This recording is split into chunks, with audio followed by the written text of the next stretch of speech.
Senhoras e senhores, bom dia. Bom dia à sede, às regionais e aos escritórios que nos assistem por meio da rede de comunicação do SERPRO. Estamos em Florianópolis, capital de Santa Catarina, conhecida pelo encanto de suas praias, clima e beleza natural. Também pode ser apreciada pela sua riquíssima cultura. O povo de raízes açorianas tem muitas histórias para contar. E as representações culturais e históricas estão espalhadas por toda a cidade. E o segundo trabalho a ser apresentado hoje, dentro do tema 3, Relação Governo e Sociedade, é denominado Redução de Custos na Implantação de Laboratórios de Inclusão Digital com o uso de software e hardware livres, um estudo de caso. Este trabalho é de autoria de Robson de Souza Martins, da SUPDE São Paulo. Ele é MBA em Desenvolvimento de Soluções Corporativas em Java SOA, pela Faculdade de Informática e Administração Paulista e bacharel em Sistemas de Informação pela Faculdade Batista de Administração e Informática. Ingressou no SERPRO em 2010, na Superintendência de Suporte a Tecnologias, SUPST, onde atuou em projetos como o ALM, Processo Verde, BPMS e Mobile Marketing. Desde 2015, está lotado na Superintendência de Desenvolvimento em São Paulo. Então, com vocês, Robson de Souza Martins.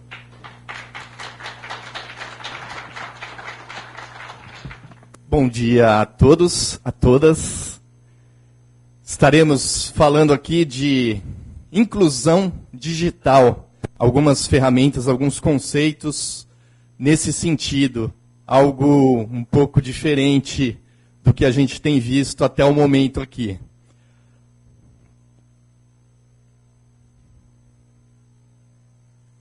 Para iniciar, autor do trabalho, eu. E nós também temos uma ponte em São Paulo, né? Lembrando aqui da ponte aqui de Florianópolis, né? Nós temos uma ponte também bastante famosa em São Paulo, a Ponte Estaiada, que fica lá na Marginal Pinheiros, né? Não tão bonita quanto a ponte aqui de Florianópolis, mas enfim, é uma ponte bastante conhecida lá em São Paulo. E agora, a novidade mesmo é que eu estou na SUPDE. Bom, vamos tratar alguns temas. Inclusão digital, informática para todos, equipamentos nos laboratórios de inclusão. Vamos ver sobre custo e performance desses equipamentos. Vamos misturar vários conceitos num caldeirão e vamos misturar esses ingredientes para resolver um problema. Vamos falar de software livre, hardware livre, que é justamente o foco, o objetivo principal desse trabalho, além de falar de inclusão, é o conceito de hardware livre. Vamos falar de Raspberry Pi, né? Que raio seria isso? Bom, juntando tudo num estudo de caso, porque esse trabalho é um estudo de caso real. Ele é de verdade mesmo, não é no papel.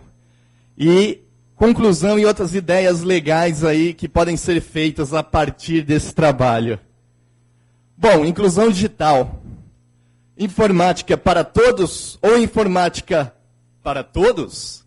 É uma pergunta ou uma exclamação? Por quê?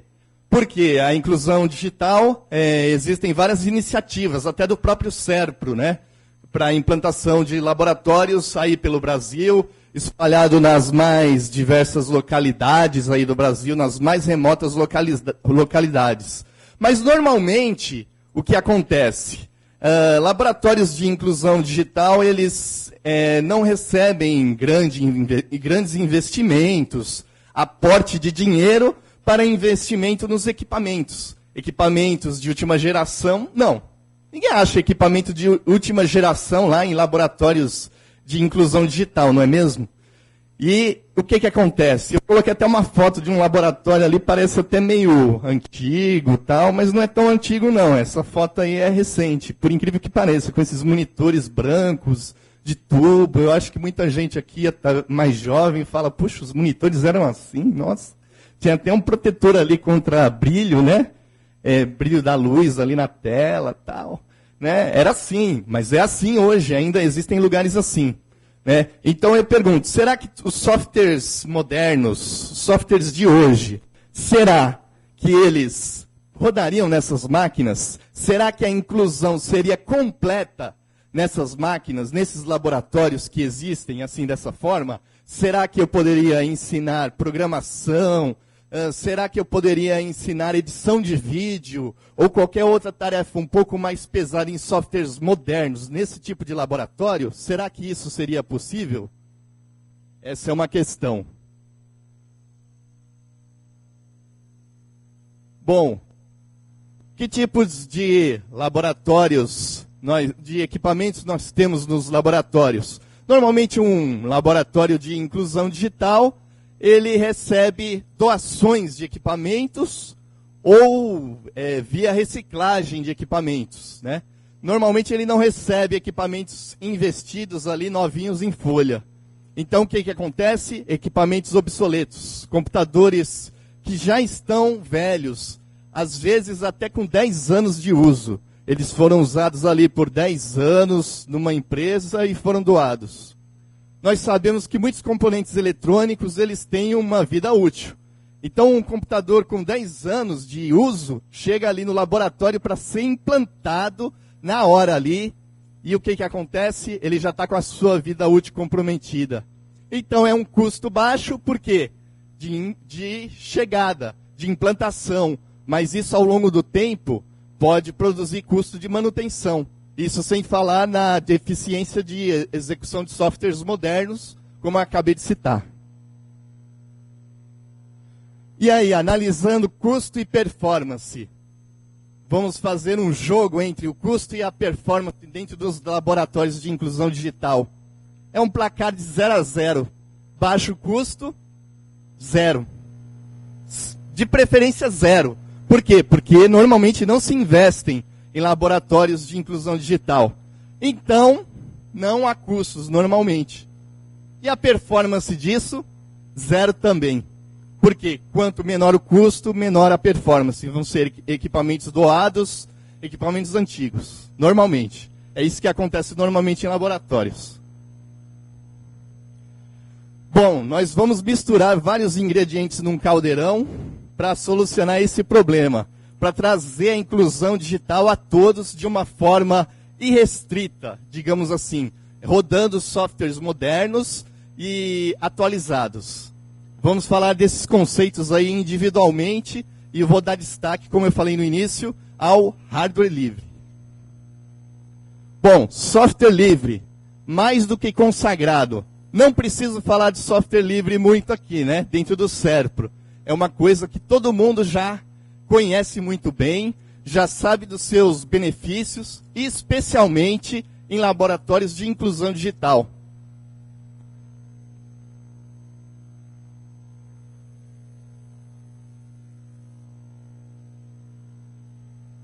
Software livre, baixo custo de aquisição, adaptabilidade, cultura.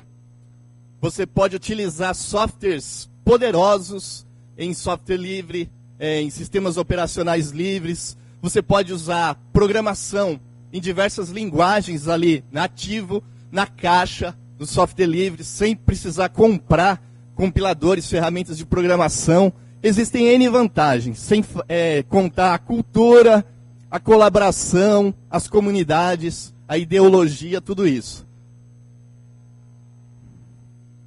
Agora sim, vamos falar de hardware livre. Isso é um conceito que não é muito comum no SERPRO. Isso é um conceito um pouco diferente. Por isso que eu falei que ia me deter um pouco aqui. O que é isso? O que seria isso? What is this? Hardware livre. Puxa, vem da ideia dos makers, ou dos amantes do it yourself, ou seja, faça você mesmo. Você gosta de eletrônica, ama a eletrônica e de repente resolve fazer um dispositivo eletrônico. Só que assim, você não guarda para você aquilo, você gostaria de compartilhar a sua ideia ou ter a sua ideia melhorada por outros. Então o que você faz? Cria uma especificação, ali tem o diagrama esquemático, por exemplo, de uma placa ali, é segredo, né? Mas ali é um keylogger, né? Aquilo ali a gente coloca num teclado e ele copia para a memória tudo aquilo que você digita. Segredo, segredo. Mas ele é uma especificação livre, né? E aí pessoas podem pegar essa especificação de forma livre, modificar, pode alterar de acordo com as suas necessidades e de forma livre construir. A manufatura é livre. Ali na figura central é um desenho, né? Um desenho de um CAD, de uma placa.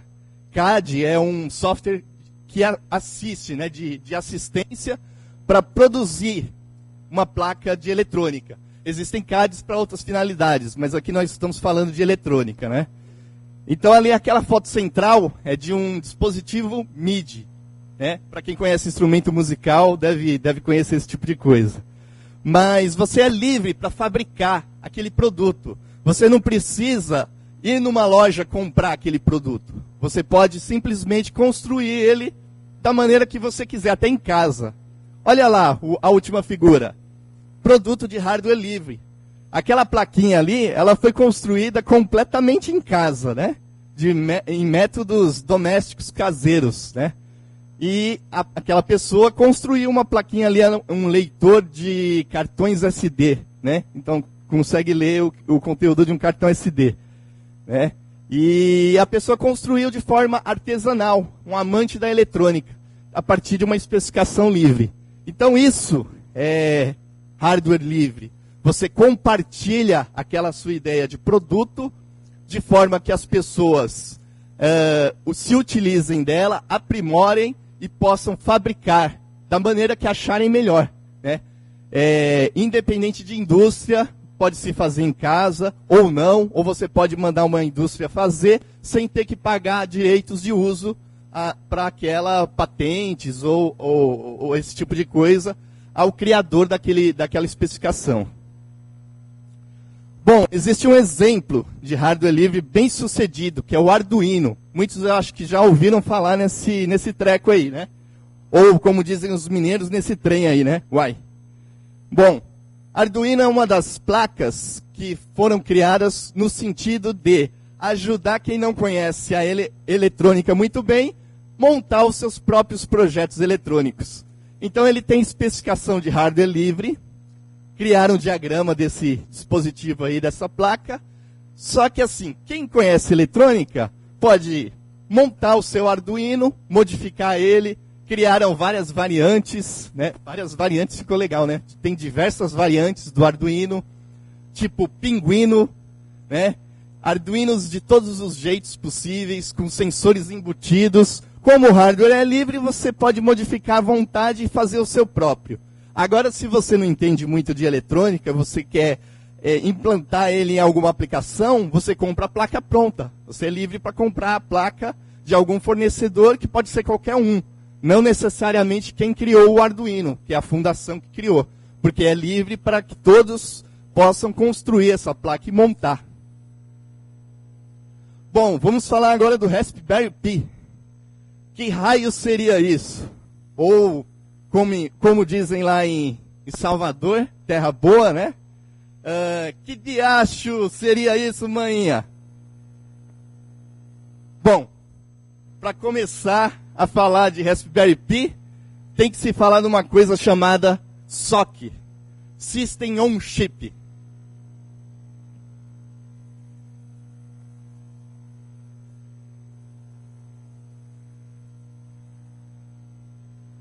Bom, System on Chip são diversas funcionalidades implementadas num único chip. Tem ali CPU, sensores, processador gráfico, GPS, modem 4G, tudo num único chip, numa pastilha pequenininha, minúscula, né? E não necessita muita coisa externa, muitos componentes externos. É um chip que faz tudo, né? Qual foi a primeira aplicação para isso? Para um System on Chip? Os smartphones.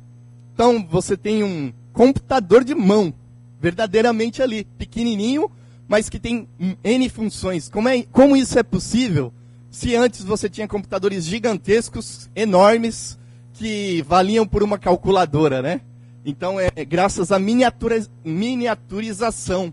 Então, System on Chip é um tipo de miniaturização ou integração de funcionalidades num único chip. Aí, uma fundação chamada Raspberry, criada lá em Cambridge, a Universidade de Cambridge, para auxiliar alunos, criou uma plaquinha chamada Raspberry Pi, baseada num System on Chip, um sistema inteiro no chip. Por que eles criaram isso? Bom, alunos da ciência da computação estavam tendo problemas, dificuldades. Eles não estavam lá muito bem nas suas disciplinas de lógica, de programação, estavam decaindo seu desempenho. Pensaram então, o que podemos fazer para melhorar o desempenho desses universitários? Bom, a gente poderia investir nas crianças. Poderíamos pegar as crianças que estudam na escola, que fica na própria universidade, e já começar a ensinar programação a essas crianças. Olha que ideia sensacional. Vamos criar uma placa que facilite isso. Ensinar programação às crianças, para que quando elas cheguem à universidade, sejam ótimos alunos de ciências da computação. Essa foi a grande ideia da Fundação Raspberry Pi. O que é um Raspberry Pi? É um single board computer, ou seja, uma placa única que tem um computador inteiro. Ali tem portas USB, tem saída HDMI para você ligar no monitor, tem saída de vídeo composto para você ligar numa televisão antiga, tem um monte de coisa ali, tem vários recursos numa única placa. Assim, eu vou tirar o microfone aqui, desse tamanho. Muito pequena. Pena que eu não trouxe uma para mostrar, mas ela é muito pequena. Só que assim, perceberam que esse Raspberry Pi poderia ser usado para outras coisas. Resolveram abrir a especificação do Raspberry Pi, hardware livre, todo mundo pode usar para diversas finalidades. E muita gente gostou da ideia de ter uma placa que tem um poder computacional gigantesco. E criaram um monte de coisas com o Raspberry Pi. Bom, o que ele pode rodar, um Raspberry Pi? Ele é um computador, numa única placa. Olha o tanto de sistema que ele pode rodar. Estou falando do Raspberry Pi versão 2. Tá? Pode rodar Linux, de vários sabores ali. O principal é o Raspbian, né? Que é derivado do Debian, só que específico para o Raspberry, contém algumas facilidades. Até o Windows, até o Windows 10 roda nessa coisa. Bom, mas não vamos falar do Windows. E outros sistemas também para Media Center, como o OpenELEC. Você faz um Media Center para você assistir seus vídeos no YouTube numa TV de tubo de 29 polegadas. Você faz sua TV de tubo de 29 polegadas virar um Smart TV. Olha que lindo. Existem N aplicações. E aí, olha só, quanta coisa que os caras inventaram com essa placa. Olha, retrocomputação para games. Criaram aqueles consoles de games antigos que se jogava, eu não sei o nome disso, nos seus estados, né, nas suas localidades. Né? Pimbolim, o pessoal tinha alguns nomes para isso. Né? Hoje em dia não existe isso mais. Você ia lá, comprava a ficha, colocava lá e jogava o videogame, o seu Duke Nukem, o seu Quake, jogava ali, né? Criaram isso com o Raspberry Pi, os amantes disso. N aplicações ali. A imaginação é grande. Tem até um carrinho de controle remoto. A de cima ali é muito interessante. É um dispositivo que mexe com a câmera horizontalmente em movimentos coordenados para se tirar fotos panorâmicas.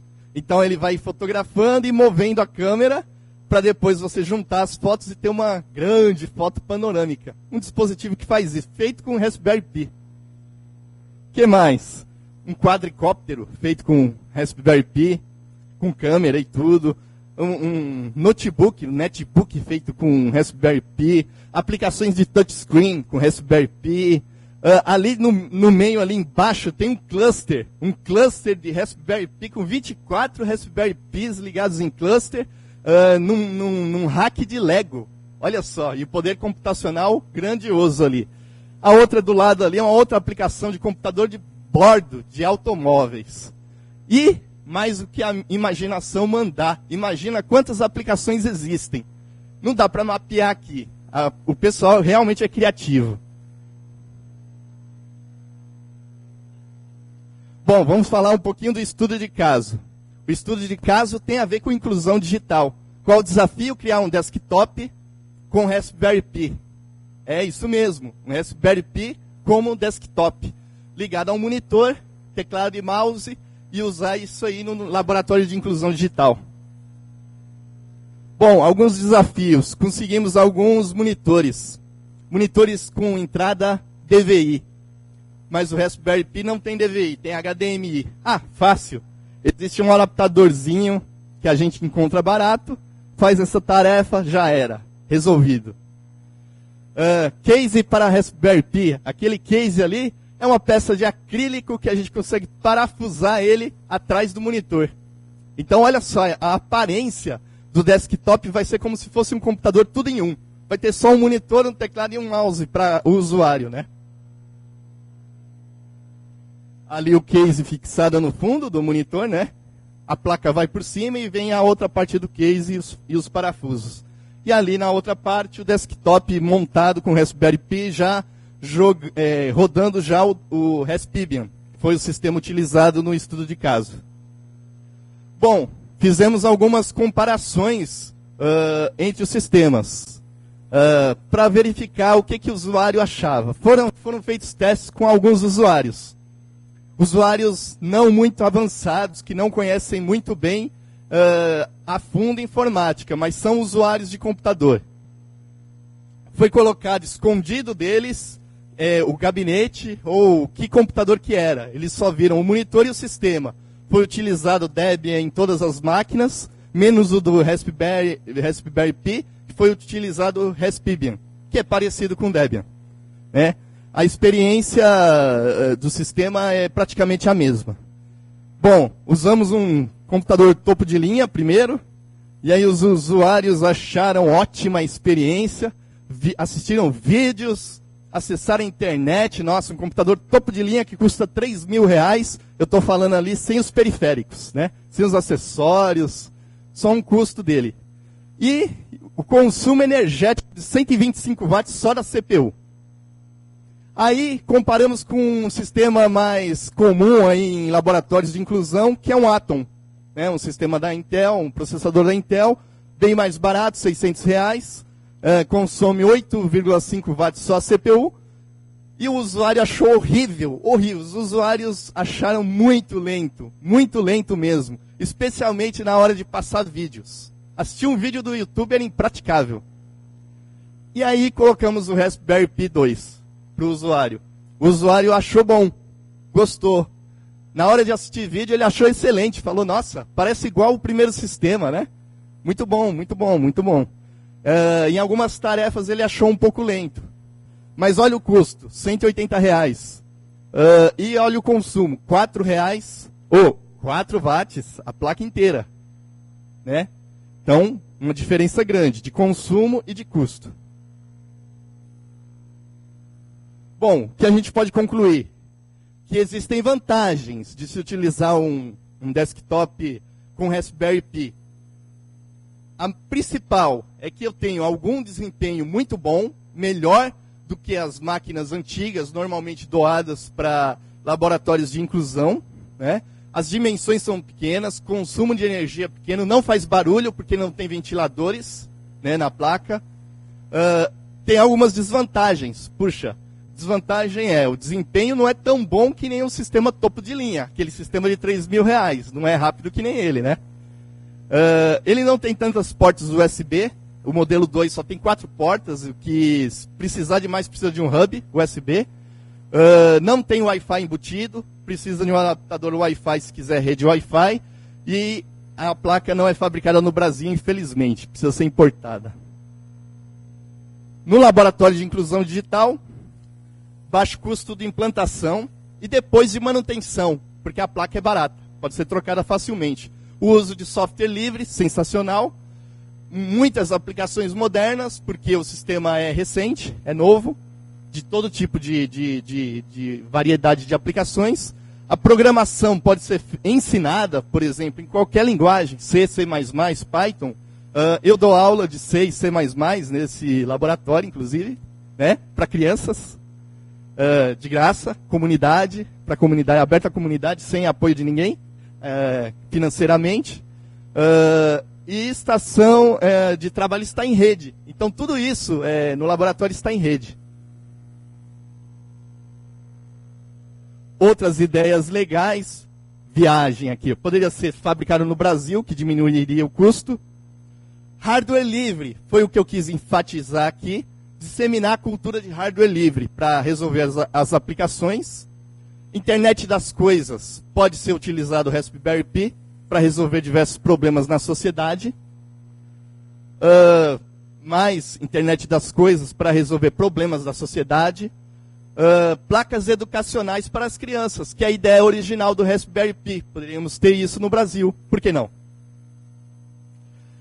E eu gostaria de agradecer a Deus toda a glória, toda a honra e todo o louvor. Para Ele e por Ele são todas as coisas, para sempre, amém. Gostaria de agradecer todos que me ajudaram com esse trabalho.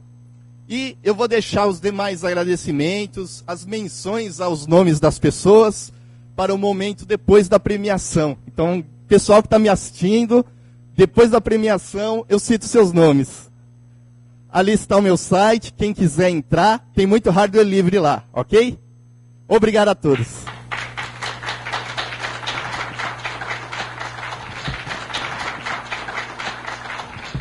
Parabéns pela apresentação, Robson. Convidamos à mesa o diretor de relacionamento com clientes do SERPRO, André de Césaro.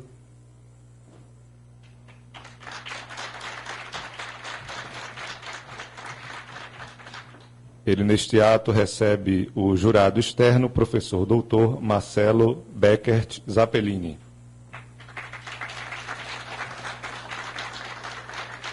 Professor que fará os comentários sobre os trabalhos analisados. Convidamos também ao palco os apresentadores Marcelo Rodrigo de Souza Pita,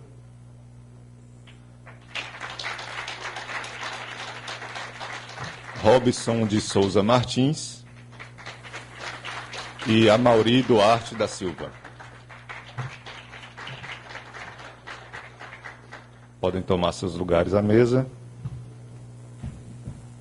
E para início das atividades da mesa, passamos a palavra ao professor doutor Marcelo Beckert Zappellini, que fará os comentários sobre os trabalhos analisados. Bom dia a todos. Então, dando início aos nossos comentários dos trabalhos apresentados, eu pude observar que uma preocupação fundamental que a gente pode dizer que perpassa os trabalhos que foram apresentados aqui, e não apenas os trabalhos selecionados, como esses que foram apresentados, mas também os trabalhos que nós tivemos a oportunidade de avaliar durante o período de avaliação, até encerrado no mês passado, que o ponto central que eu poderia destacar é que esses trabalhos eles estão, como um todo, voltados para desfazer uma opinião que foi emitida no princípio do século XIX, quase 200 anos atrás, por Benjamin Constant. Não o oficial do Exército que ajudou na proclamação da República, mas sim o filósofo francês que inspirou o nome do nosso compatriota. Benjamin Constant afirmou, as palavras não são literais, infelizmente não consegui encontrar a citação original, mas ele afirmou que política é a arte de impedir os eleitores de meterem o nariz naquilo que lhes diz respeito. Ora, política se faz de diversas maneiras, mas se executa, sobretudo pelo governo, pelos seus órgãos. Então, como servidores públicos que somos todos agentes políticos.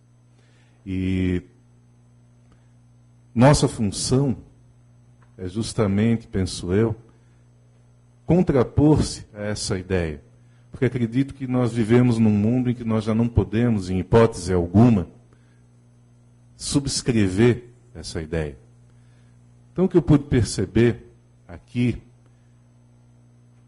os 3 trabalhos apresentados, eles se resumiriam, assim por dizer, em 3 palavras-chave: transparência, acessibilidade e educação. Ou seja, não apenas informação, mas também capacidade de usar essa informação, disponibilizar essa informação, tornar essa informação cada vez mais aberta, cada vez mais disponível, cada vez mais ao alcance da população.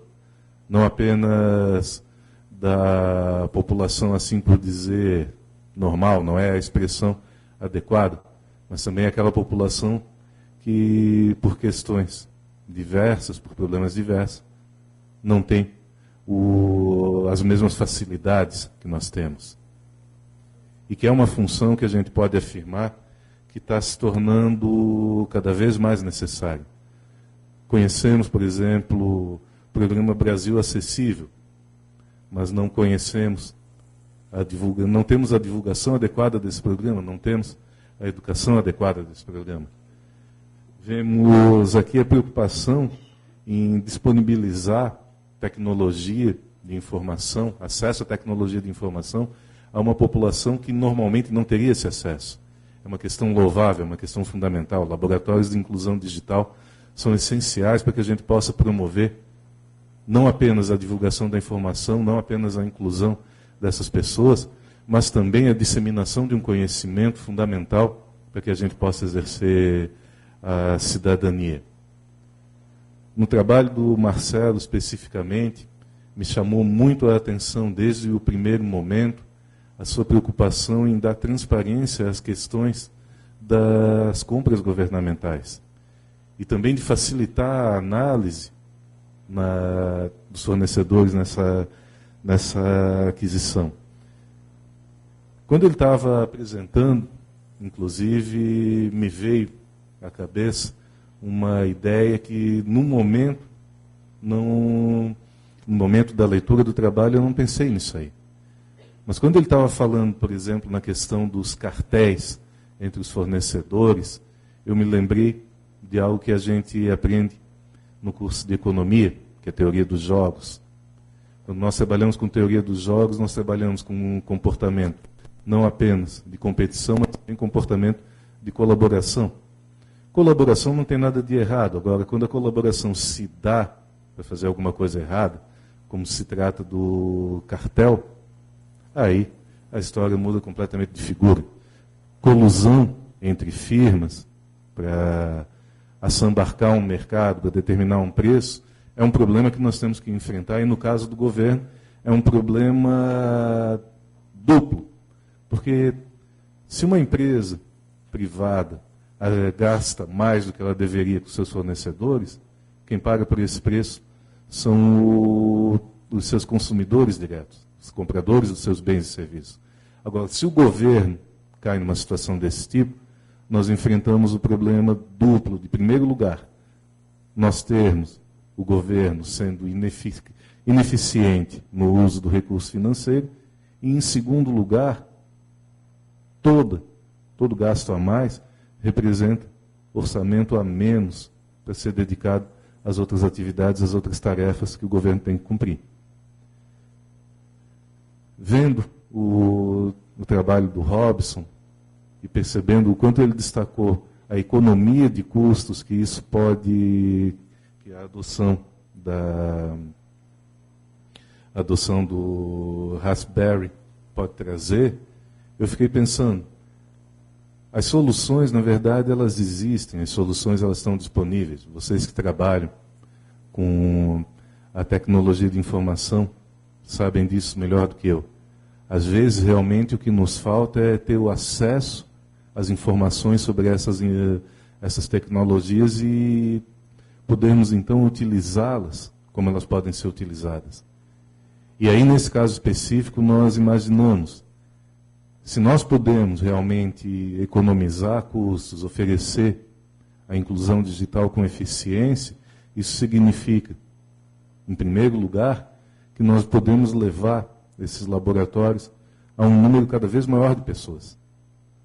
E, efetivamente, poder partilhar com elas essas informações, poder levar a elas condições de, por si mesmas, processar, compreender e analisar essas informações. Finalmente, no caso do trabalho do Amaury, eu acho que a gente normalmente só desperta, só tem a atenção despertada pelo problema da acessibilidade quando a gente tem que lidar com pessoas que têm problemas de acessibilidade, realmente. Eu me recordo que no ano passado lecionei para uma aluna surda-muda. Nós temos uma intérprete de Libras que em cada aula está traduzindo para a aluna as informações que nós passamos. Agora, no entanto, nós tínhamos e temos uma dificuldade de compreender, por exemplo, quando essa aluna escreve. Porque o tipo de educação que ela recebeu é diferente. Ela foi educada em Libras, ela não foi educada da mesma maneira que nós. Então, o máximo possível que nós pudermos arrumar de soluções para efetivamente garantir que essas pessoas tenham condições de exercer direitos da mesma maneira que nós exercemos, tenham condições de participar, de exercer sua cidadania da mesma forma, eu acredito que o máximo que pudermos fazer não é outra coisa senão arranhar a ponta do iceberg. O desafio é enorme. Nossa capacidade realmente de levar as pessoas, os portadores de necessidades especiais, as mesmas condições que as pessoas comuns têm, é um desafio gigantesco. E eu acredito que soluções como a que o Amaury apresentou não me parecem ser, não tenho domínio da tecnologia, nem dos custos, não me parecem ser soluções caras, não me parecem ser soluções difíceis de implementar, mas no final das contas são soluções que são louváveis no sentido de garantir realmente que cada cidadão possa chegar e dizer: Benjamin Constant, 200 anos atrás, estava errado. Política não é mais isso aí, governo não é mais isso aí. Obrigado.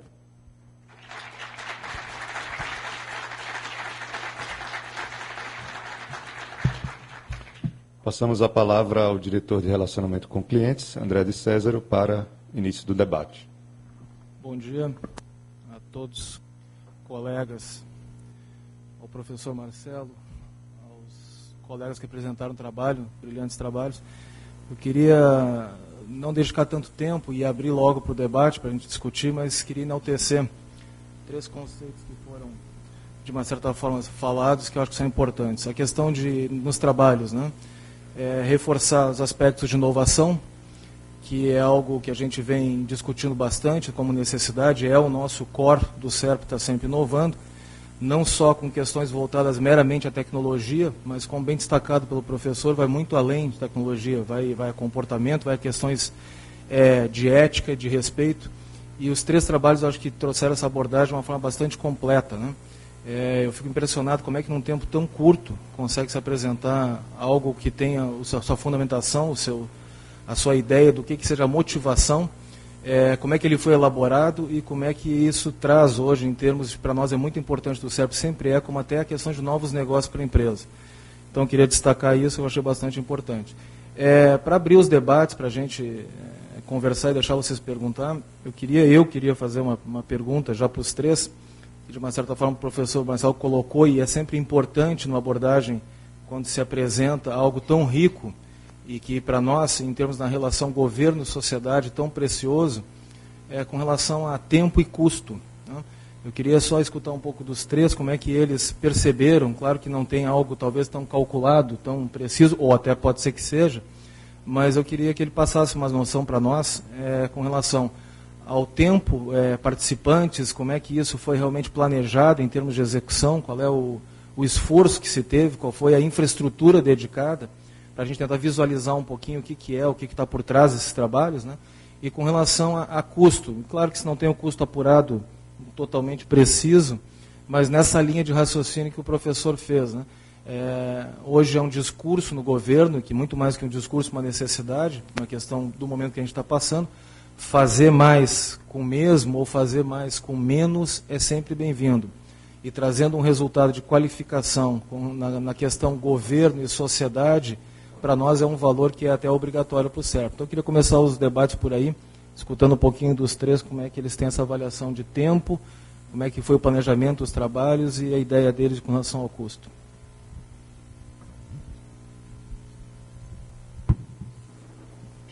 A proposta justamente vem ao encontro da redução de custos para implementar a acessibilidade no site do governo.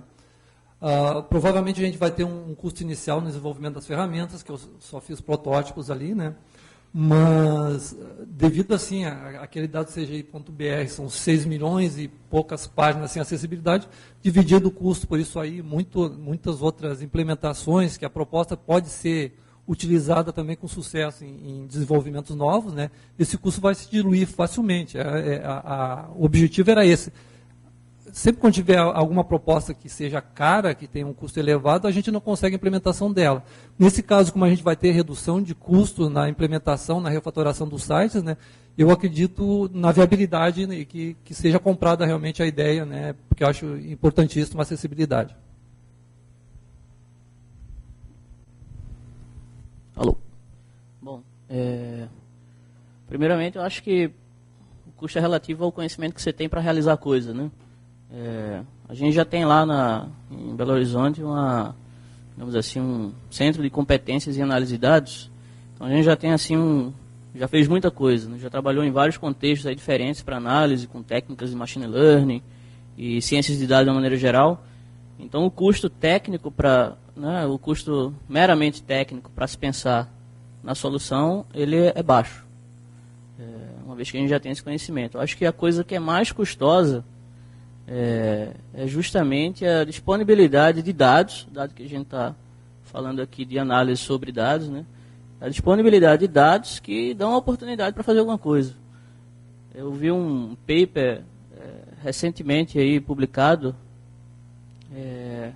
que fala justamente sobre a dificuldade de construção de aplicações sobre os vários portais, principalmente o Dados.gov.br, né, que é o principal portal aí para disponibilidade de dados.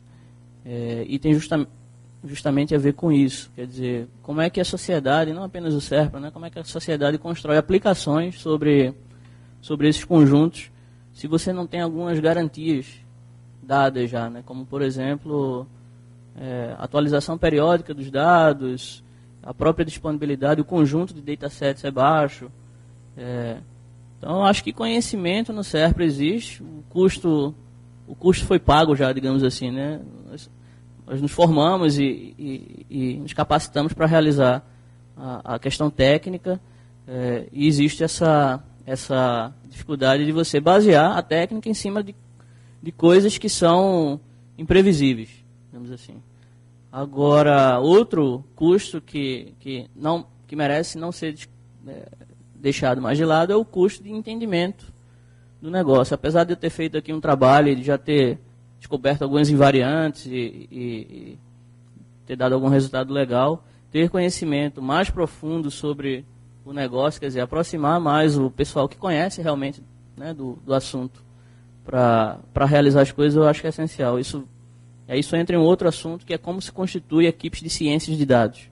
A constituição de equipes é uma coisa complexa, envolve muitas competências, não apenas aquela competência técnica de realizar as coisas. Então, nosso planejamento ele segue o planejamento tradicional de ciência de dados. Acho que um ano atrás a gente começou a pensar em como que a gente pode usar aquilo que a gente conhece sobre dados públicos. pensando já nessa temática aí de relação governo e sociedade. Então, a gente seguiu o planejamento tradicional de ciência de dados, o acesso aos dados primeiro, depois a gente precisa pré-processar para chegar num formato que é interessante para a gente formar a rede.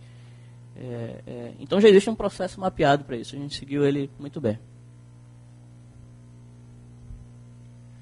Bom, inclusão é amar as pessoas sem fazer distinção. Então, como nasceu o trabalho? Nasceu na prática, ele não nasceu escrito, né? Um laboratório de inclusão organizado numa instituição sem fins lucrativos, no caso uma igreja, como parte de ação social voluntária.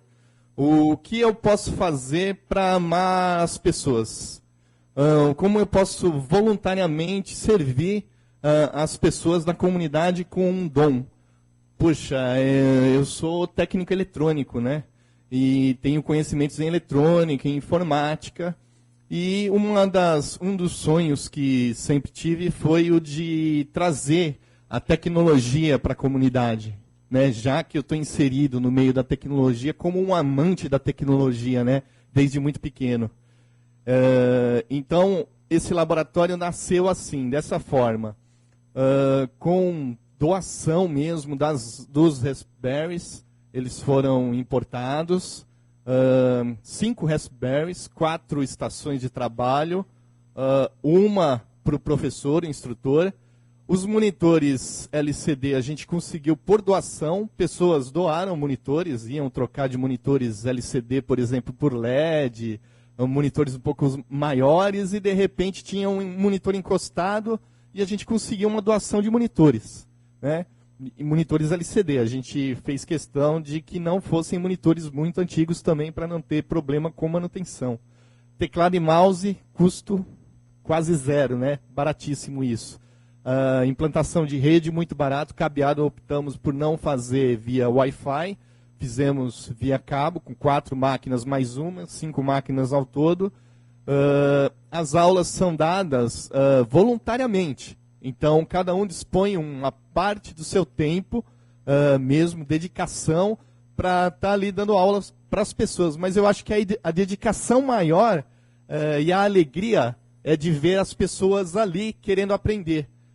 Eu, particularmente, dou aula de programação, né? Existem outros voluntários que dão aulas de suítes de escritório, a parte de edição de vídeos, edição de áudio. Mas é gratificante ver uma criança, por exemplo, sei lá, uma criança de 15 anos, né, 14, 15 anos, aprendendo programação, e ela, em C, linguagem C, de repente ela escreve lá um Olá Mundo. Uma coisa, umas 3 linhas de código, mas ela está feliz da vida, porque é o primeiro programa que ela construiu, sozinha ali, e rodou ali na máquina dela, e ela compilou. Quem mexe com linguagem C sabe, né? Utilizando ali editor de texto, um compilador por linha de comando, né? Não é uma coisa assim tão molezinha, né? E ali é gratificante ver a alegria da participação ali. E o mesmo eu posso dizer pelos outros colegas que têm auxiliado ali naquele laboratório, né? Eles também dão aulas, inclusive, para pessoas de terceira idade, que querem aprender computação, mexer com redes sociais. Então, assim, o custo pequeno devido a tudo isso que foi apresentado no trabalho. Mas o ganho, inestimável. O ganho é o coração. O coração é intangível. Então é isso. Queria abrir para perguntas. Não sei se a gente vai aqui primeiro, se vamos para as regionais. Como é que é o esquema, Guilherme? Por enquanto não chegou nenhuma pergunta, mas vamos só aqui foi no falar auditório. Vou começar por aqui e já levamos aí no meio. Oi, Adolfo aqui da Regional Florianópolis. Na verdade, é uma pergunta para uns e provocação para outros. Para o Robson, há 40 anos atrás eu fiz um curso de técnico eletrônico, sou meio antiguinho, e o transistor era caro, né? Eu imagino que hoje o circuito ali, o chip, é caro também. Eu não sei se esse projeto está disponível para ser fabricado, se é possível ser fabricado aqui no Brasil, que baratearia muito. Para o Márcio, é uma provocação. Eu queria te ver fazendo uma palestra sobre o teu trabalho na Controladoria Geral da União. Eu acho que esse trabalho tem tudo a ver com o trabalho que o pessoal faz lá. E o Amaury, eu acho que, vendo a facilidade que tem de implementar imaginando, né, a facilidade, eu acho que o SERPRO teria por obrigação, dever, buscar implementar isso que você fez em todos os seus sistemas, né? Eu acho que seria o normal. Queria ouvir um pouco a palavra de você sobre isso. Respondendo à minha pergunta, a questão do chip, o System on Chip. Na verdade, é sabido que o Brasil não tem capacidade de fabricação, né, de componentes eletrônicos aqui. Muito poucos componentes eletrônicos são de fato fabricados no Brasil. Semicondutores, eu acredito que nenhum, nesse nível de construção, né? Processadores, um System on Chip com certeza não. Mas o Raspberry montado, ele é vendido a $25, né, lá fora. Então ele realmente tem um custo muito baixo.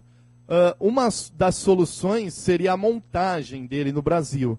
Porque como ele é um open hardware, né, ou hardware livre, a montagem dele não implica em patentes.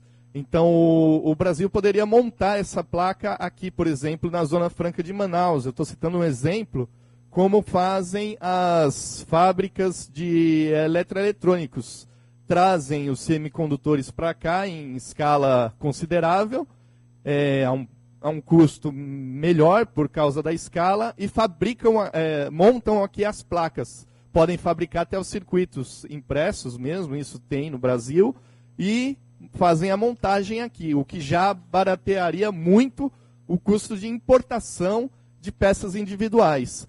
Para isso, teria que ter demanda, né? Então é necessário demanda para ter quantidade.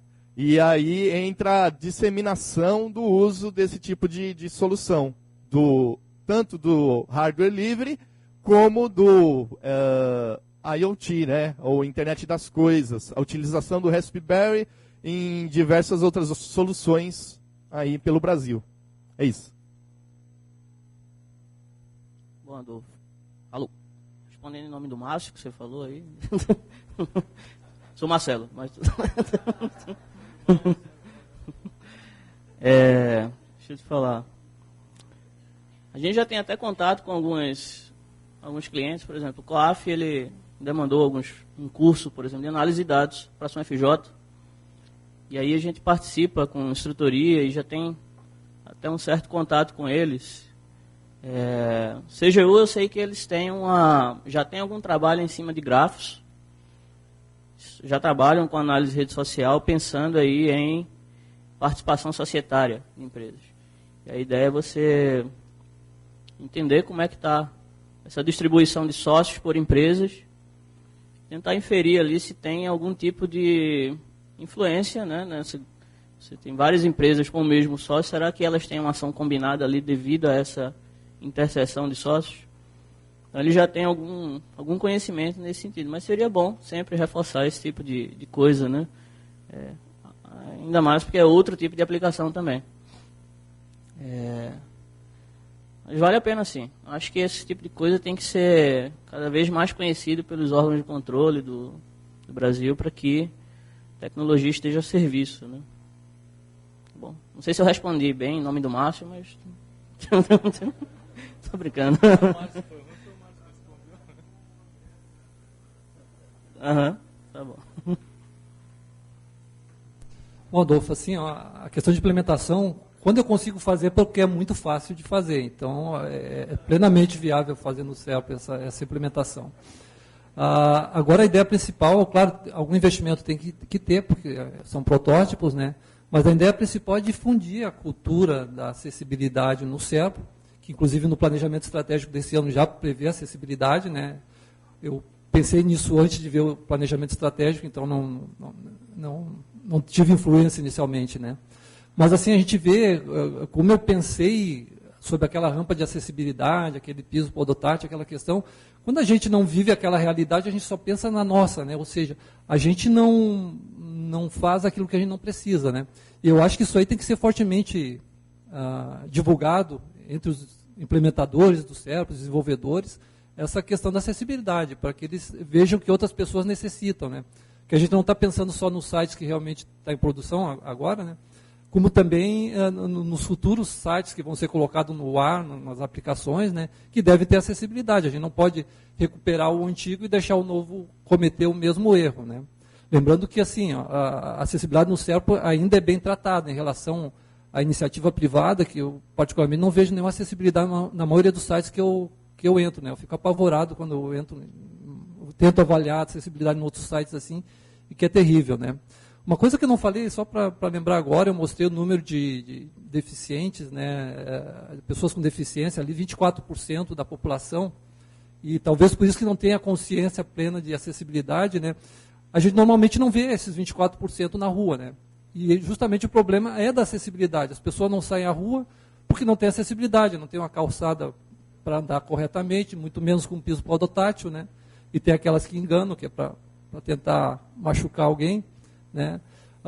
Essas pessoas também às vezes têm deficiências que não são percebíveis, né? Então a gente acha que esse número é superestimado, né? E o momento que a gente tiver consciência que são 24%, que são 24% da população que vão ter mais acesso às informações dos clientes do SERPRO, de outros sites também, né? A gente vai ver que assim, todo o custo para a implementação é muito barato mesmo, como o Cesário já tinha perguntado, né? É muito barato implementar acessibilidade utilizando ferramentas de refatoração. Mais alguma pergunta? Acho que a gente tinha uma aqui no duas aqui.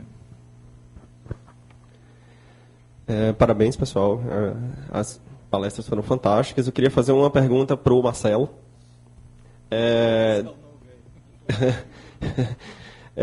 Do ponto de vista de escalabilidade, assim, você usou um hardware razoável para poder chegar a esse resultado. Eu queria saber, num ponto de vista extremamente otimista, se todas as informações que a gente gostaria de ter chegassem num espaço de tempo muito curto, se a solução ela é escalável horizontalmente ou se haveria algum tipo de dificuldade por uma eventual necessidade de escalar verticalmente.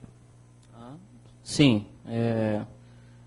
A gente usou basicamente aqui um único processador, não teve... os algoritmos para grafos, de mineração de grafos, eles são custosos, no primeiro momento. Mas a gente já tem assim, muitas técnicas de paralelização de algoritmos que a gente já pode usar e aplicar. E aí você já encontra uma quantidade grande de tecnologias, bancos orientados a grafos, e tudo pode ser usado para promover essa escalabilidade. Tá? Não sei se eu te respondi. Sim, plenamente. Uma questão, pessoal, de ordem, é assim que fala, né? Vamos limitar mais a uma, duas perguntas, porque a gente tem outra palestra ainda, e senão nós vamos acabar... A gente pode trocar pelo almoço também, como lá em Brasília a gente não tem esse hábito de almoçar, para mim não tem nenhum problema, mas aí parece que aqui o pessoal respeita essa questão de horário de almoço, né? Tá, mas aí vamos limitar mais uma, duas perguntas. Eu acho que igual faz parte do processo encaminhar perguntas e poder responder em outras, né, de outra forma, né? O meu nome é Márcia de Matos, né? Eu sou economista, eu estava me sentindo assim, meio peixe fora d'água, e quando eu vi o professor Marcelo, eu digo, ainda bem que tem mais alguém aqui da área, né? Mas, enfim, eu queria parabenizar todos vocês. Eu já tinha falado com o Marcelo, que eu achei o trabalho excelente, com o Robson também, e o meu marido, né, que é o Mauri. Que é uma pergunta. Mas, enfim, eu queria, assim, falar que do seu trabalho, tá, Marcelo, eu achei, como eu já tinha comentado contigo, eu achei excelente. Eu acho que não vão faltar clientes para o SERPRO, porque eu imagino, assim, olha quantas prefeituras existem no Brasil, né? Só no Rio Grande do Sul nós temos mais de 400 prefeituras, né, que trabalham com licitações, e a gente tem, né, professor, um problema gravíssimo com licitações, principalmente em prefeituras menores, prefeituras do interior, tá, onde o pessoal não é, assim, às vezes não tem muito treinamento, não são muito qualificados, então acontece de tudo em termos de licitação. Então, assim, eu queria dizer que eu acho que, né, André de César, que em termos de implantação disso, eu acho que é um custo até muito baixo, tendo em vista assim, os graves problemas que se tem em nível municipal, estadual e federal. Eu queria te parabenizar e dizer assim, o que motivou efetivamente vocês nesse trabalho? Bom, obrigado pelo elogio. A motivação ela é intrínseca, né, pela nossa atividade política enquanto cidadão. Não tem muita... Bom, do mesmo jeito que o Robson falou aí da motivação dele, que é ter esse resultado da educação, né, da população, incluir digitalmente tudo. Vai muito nessa linha também, de que forma que você pode mostrar mais conhecimento, trazer mais conhecimento a partir de dados públicos, usando a técnica que eu conheço, né? Usando o conjunto de técnicas que eu conheço. O Brasil, acho que sim, a população se politizou muito, né? Principalmente nos tempos mais recentes aí. Só uma boa formação das pessoas, eu acho que acaba que é inevitável a gente pensar em aplicar essas coisas, não tem muita saída. Então, a motivação é essa, é mais a vontade de contribuir mesmo, não tem... André, aqui ao fundo temos uma pergunta, acho que para a gente encerrar a mesa e na sequência ter a palestra do professor. Não uma pergunta, mas foi citado o FJ, CGU e COAF. Eu trabalho na equipe lá, então, só para se colocar à disposição lá, junto com o Sobrosa, né? Meu nome é Jair, qualquer coisa é só entrar em contato com a gente. Obrigado. Essa foi a pergunta mais fácil de ser respondida. Pessoal, para encerrar mesmo, isso é uma dificuldade que eu tenho, né? Em eventos que a gente tem todo um rito, acho que a conversa aqui poderia ser longa. Eu queria só aproveitar e, nesse finalzinho, em nome dos diretores que não puderam estar presentes aqui no concerto, a Glória, o Garrido, o Fusquino e o Robson, o presidente até conversou um pouco com vocês, nós estamos passando por um momento, sempre é bastante turbulência, mas agora especificamente com um projeto de social que tem tanto a ver, vai transformar a vida do cidadão, mas a gente quase que fez um sorteio, né, de quem é que poderia vir. Eu sugeri que fizesse sorteio começando pela letra A, foi acatado, eu vim. Mas eu queria muito vir, porque primeiro que eu devia uma visita aqui ao pessoal aqui de Florianópolis, desde que foi criado o departamento. Na época de escritório eu tive a oportunidade de vir, na época do CIEF ainda, mas enquanto departamento de desenvolvimento, tem projetos importantes, clientes importantes, Secretaria Especial de Portos, e temos o Ministério da Justiça, então eu fiz questão de vir. E dizer para vocês que o Conserpro, em termos talvez...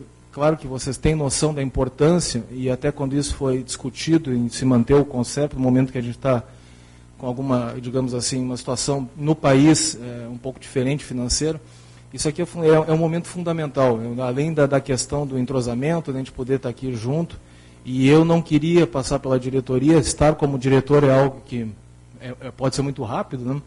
Então passar pela diretoria sem ter a oportunidade de estar com vocês aqui, fazer parte de uma mesa, para mim era algo que eu não queria abrir mão em hipótese nenhuma. Já tem bastante diretor resolvendo, pode se ausentar um pouquinho e vir para cá. E dizer para vocês que essa questão das inovações que estão trazendo os trabalhos que vocês trazem, o momento agora, e nós vamos ter oportunidade no dia 26, a gente vai fazer uma videoconferência para conversar um pouquinho, nós estamos tendo que transformar o SERPRO em termos com relação a fazer negócio. É uma preocupação, é uma prioridade da diretoria. Inclusive, a gente está usando métodos um pouco diferentes. Nós já temos uma incubadora e aceleradora de negócios em Brasília, um ambiente dedicado para isso, com pessoas da empresa dedicadas para isso. Então, na nossa ideia, fazer negócio e ouvir as propostas de vocês, ouvir os trabalhos que vocês estão fazendo, vai muito além do Conserpro, e sempre foi assim, mas agora mais do que nunca. As ideias de inovação que vocês têm, a questão toda de sempre... E o tema aqui era a questão governo e sociedade, e o nosso core prover soluções de TI. Nós somos governo e o nosso cliente prioritário é a sociedade. O nosso cliente intermediário são aqueles que nos contratam, mas o nosso cliente finalístico é a sociedade brasileira. Então, o momento agora ele é bastante oportuno. Nós estamos falando aqui, tu vê, ele pegou simplesmente, muito mais do que o trabalho, uma nova plataforma. Já já nós vamos ter que ter os nossos cientistas de dados espalhados, usando todos esses dados e gerando informação para o governo. Então, queria só aproveitar para dizer para vocês que o Conserp é algo que, para mim, pelo menos como diretor que atende clientes, né, é algo permanente. As ideias de vocês, os trabalhos de vocês, e agora tendo essa experiência de ter uma incubadora e uma aceleradora, e é algo que a gente trabalha diretamente com ela, todas as propostas de trabalho de vocês, elas são fundamentais nessa transformação de negócio que a gente quer fazer. Depender hoje do governo, a relação que a gente tem, é algo que todos vocês estão percebendo, está cada vez mais difícil, e a gente está entendendo isso não como uma crise, a gente está entendendo isso como uma bela de uma oportunidade, quase que eu falei um palavrão agora, mas uma ótima de uma oportunidade.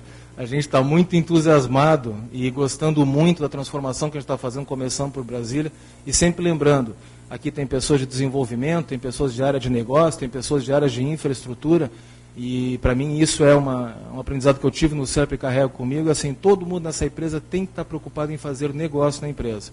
Fazer negócio é o nosso core. Seja ela com questões mais de uma aprendi hoje eu achei muito legal, né? A gente ouve falar de software livre, agora nós temos, né, infraestrutura livre, ou hardware livre, interessantíssimo. As questões que o Marcelo Márcio aqui apresentou, isso aqui já está no nosso sangue, a área, inclusive, que foi criado o CEIG, tem essa preocupação. Nós realmente usar todo o que nós temos de dado, a riqueza de dados que a gente tem, transformar em inteligência para o nosso governo, é o futuro, é uma das, digamos, das nossas diretrizes, né? E a questão toda que foi apresentada pela Mauri, eu acho que passando muito mais por respeito, eu achei bacana que ele falou, que até como oportunidade para o CEPO de negócio, né? É exatamente isso. Então, é uma junção, tá? É uma junção, e queria só lembrar para vocês, o Conserp, para mim, é um Conserp que ele dura o ano inteiro.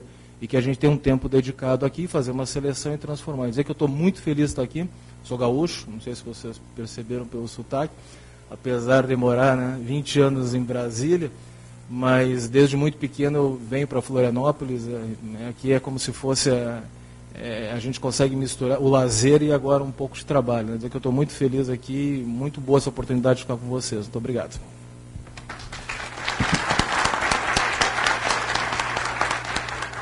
Obrigado ao nosso moderador, diretor André de Césaro, e aos demais participantes da mesa. Teremos agora a entrega do prêmio Luiz Edmundo Alves Moreto. No Conserp 2015 foi instituído o prêmio Luiz Edmundo Alves Moreto, congratulação que será oferecida a melhor apresentação de trabalho no Conserpro a partir desta edição, desculpe. A escolha se deu entre os próprios apresentadores, que votaram atribuindo notas em critérios como comportamento do palestrante, capacidade de desenvolver o tema, segurança na apresentação e domínio. Convidamos o diretor-presidente, Marcos Mazzoni, para entregar o Troféu Moreto. E o Troféu Moreto, entregue ao melhor apresentador do Conserpro 2015, vai para Robson de Souza Martins.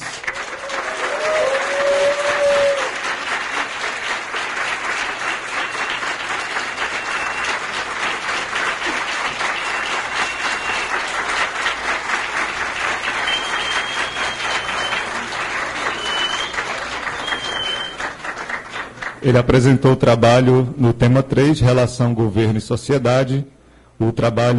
O título do trabalho é Redução de Custos na Implantação de Laboratórios de Inclusão Digital com o uso de software e hardware livres, um estudo de caso. Robson, a palavra é contigo. Fui pego de surpresa, totalmente, e muito emocionado. Eu acho que primeiro eu tenho que agradecer a todos os meus colegas premiados aqui nesse Conserpro por terem votado, né, e me escolhido aí como a melhor apresentação. Estou mais nervoso do que na apresentação. Fui bastante comovido. Como receber o prêmio Moreto sem falar do Moreto? Impossível, né? Então, muitos aqui citaram seus filósofos prediletos, seus mestres prediletos. Eu também vou fazer uma citação de um trecho meu predileto aqui, deixo também com a família do Moreto, né? Antes disso, eu quero falar que o ano passado estive em Brasília, fui premiado, estive com o Moreto, e foi o último concerto dele em vida, né? E eu estava lá, estava junto com ele, né? A notícia, quando recebi, foi também um choque, uma surpresa para mim nesse ano. Fiquei bastante abalado. Bom, e hoje estou aqui recebendo esse prêmio. Então vamos lá, é a citação simplesmente do livro mais vendido do mundo, traduzido nas mais diversas línguas, escrito, inspirado pelo próprio Deus. Diz assim esse trecho, essa citação: pois eu tenho certeza de que nada pode nos separar do amor de Deus, nem a morte, nem a vida, nem os anjos, nem outras autoridades ou poderes celestiais, nem o presente e nem o futuro. Esse é o meu trecho predileto das Escrituras Sagradas. Então eu deixo esse trecho com a família do Moreto. Muito obrigado a todos, muito obrigado à organização do Conserpro por realizar esse prêmio neste ano. Muito obrigado ao Moreto por tudo que ele fez até então. Obrigado.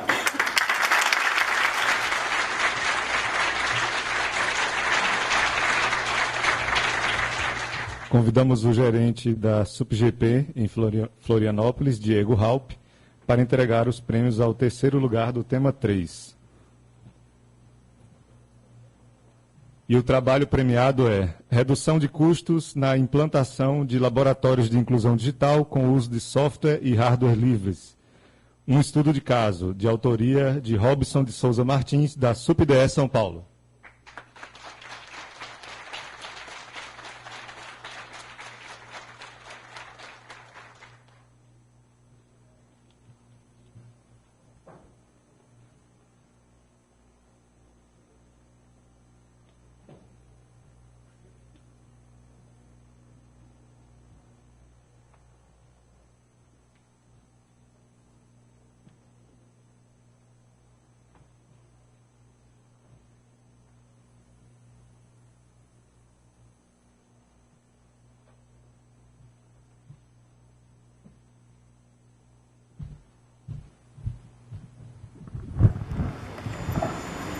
Mais uma vez aqui, né?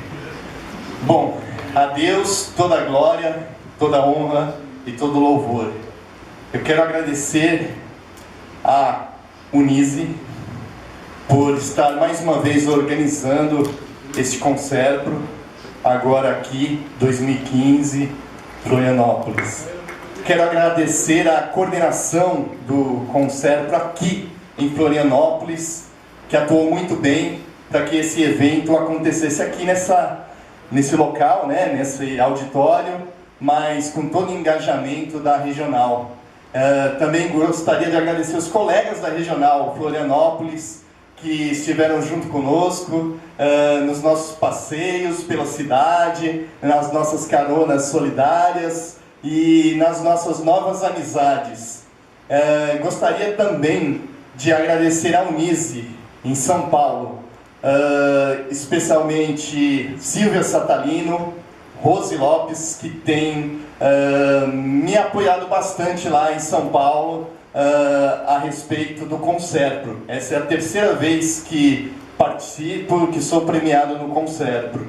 Também gostaria de agradecer muito, muito mesmo, a SUPDE de São Paulo. Fui transferido para lá no mês passado e gostaria muito de agradecer porque fui muito bem recepcionado na equipe, no departamento, e todos ficaram muito felizes por eu estar aqui hoje no Conserpro, participando durante essa semana. Tive bastante apoio. Gostaria de agradecer a Verinha, da SUPGP em São Paulo, que também tem sido um grande apoio dentro do Serpro. Gostaria também de agradecer as pessoas que ajudaram a realizar esse trabalho. muitos voluntários, muitas pessoas que colaboraram, contribuíram para que esse trabalho se tornasse algo prático e saísse realmente do papel. Na verdade, o trabalho ele veio depois para o papel, né? Ele é algo prático que veio para o papel aqui para o Conserpro. Também gostaria de agradecer em especial, de uma maneira especial mesmo, ao meu pai, por ter me apoiado. No meu trabalho eu falei um pouco de eletrônica, né? Então, talvez vocês possam imaginar que eu tenho algum conhecimento de eletrônica.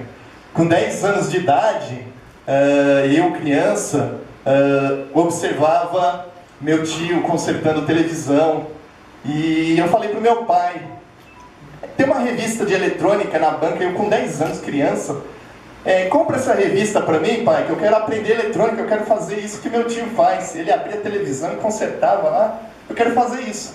E eu com 10 anos, meu pai acreditou em mim, comprou a revista de eletrônica, eu por conta, sozinho, fazia minhas experiências lá com pilhas, lâmpadas, acendia lâmpadas, feliz da vida, criança com 10 anos. Fiz um curso depois por correspondência, no nome do meu pai, porque não podia uma criança de 10 anos estudar eletrônica, né? Que absurdo, né? Entrar na escola para estudar eletrônica, não dá, não tem condições. Mas o meu pai fez um curso por correspondência, vinham as apostilas em casa, e eu estudava e fazia as provas, enviava pelo correio, tudo no nome lá do meu pai. Então meu pai ficou como reparador de equipamentos eletrônicos, né? Mas quem estudava, lógico, fui eu. E aí, a partir daí, eu tomei gosto pela tecnologia, fiz técnico, Senai, técnico em eletrônica, 6 anos estudando eletrônica, para depois partir para o mundo de análise de sistemas. E depois uma pós-graduação aqui já dentro do Serpro. Então, tudo isso aconteceu porque o meu pai acreditou numa criança de 10 anos que queria mexer com eletrônica. Nossa, que negócio absurdo, mas meu pai acreditou nisso e investiu nisso.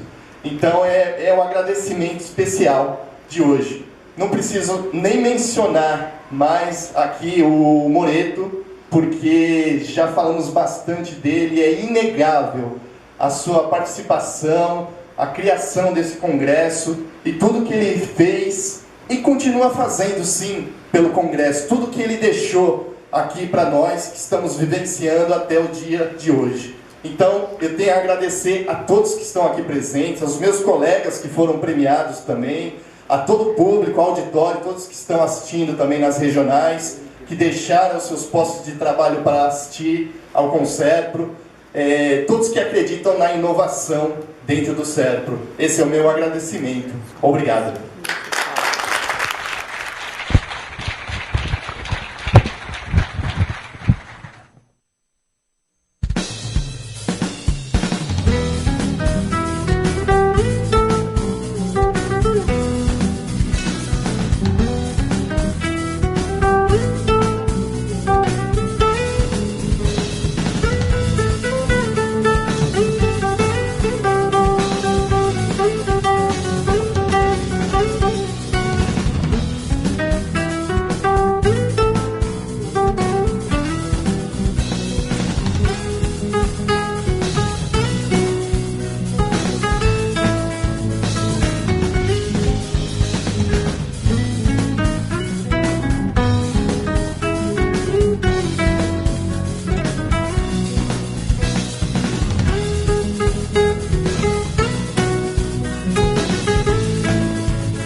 você, que solidão.